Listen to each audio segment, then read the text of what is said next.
Now, there's a guy shows up who he knows, and his name is Tiny Hutton. He says Tom Downing is going to retire someday. Tom Downing was a politician. And when he decides to step down, I would like you to take his place as the next Democratic congressman from Virginia's 1st Congressional District. So that's just another little foreshadowing of this guy who was a politician that at some point was going to retire. And within weeks of the time I started to work as an attorney at the Veterans Administration, President Ford instituted a clemency program for Vietnam military deserters and civilian draft evaders.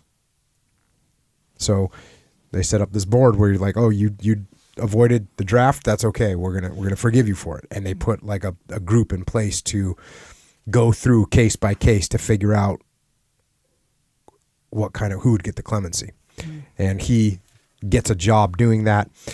Back to the book. I felt humbled to be part of such an important endeavor, but a little lightheaded to be meeting in such a grand setting. Despite my good fortune and surroundings, however, I was also saddened over the news coming out of South Vietnam. In March, the communists had begun a major offensive in Vietnam's Central Highlands, and on March 11th, they took the key city of Bao Mu Thought was captured.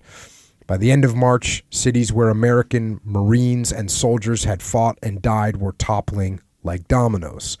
On April 30th, Saigon surrendered without a fight. And for the first time in 3 decades, there was no fighting in Indochina. The American war effort had cost us in excess of $140 billion, had produced more than 200,000 American casualties, including more than 50,000 deaths, and it created a grotesque scar on the American people that was as palpable and would be as long-lasting as the scars I would carry to my grave. So this has just got to be, I obviously when we saw ISIS take Ramadi back, and just thinking of all the sacrifice that it made by my guys, by the soldiers and Marines that fought in the Battle of Ramadi, and seeing the ISIS flag, it was just sickening. And here you have even more sacrifice, an even longer war, and Saigon goes down without a fight. Yeah.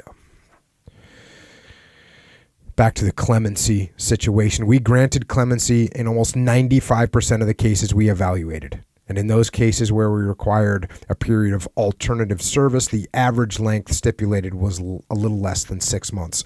So they were very lenient in giving out clemency, very lenient in the whole situation. And, well, looking back, and here I was about to explain what the way he felt about clemency, but here, I'll give it to you. Looking back, I think we may have done some good for the applicants whose cases we heard, but that good was insignificant when weighed against the irreparable harm caused by the 4 administrations that mired us in Vietnam and then refused to acknowledge any of the wrongdoing or culpability. To this day, I think we as board members were in the business of determining the guilt of the wrong people. And it was for me as shattering an experience as the loss of my legs and a dozen good friends in Vietnam to discover face to face the arrogance and the blindness that so often passed for leadership during the Vietnam era.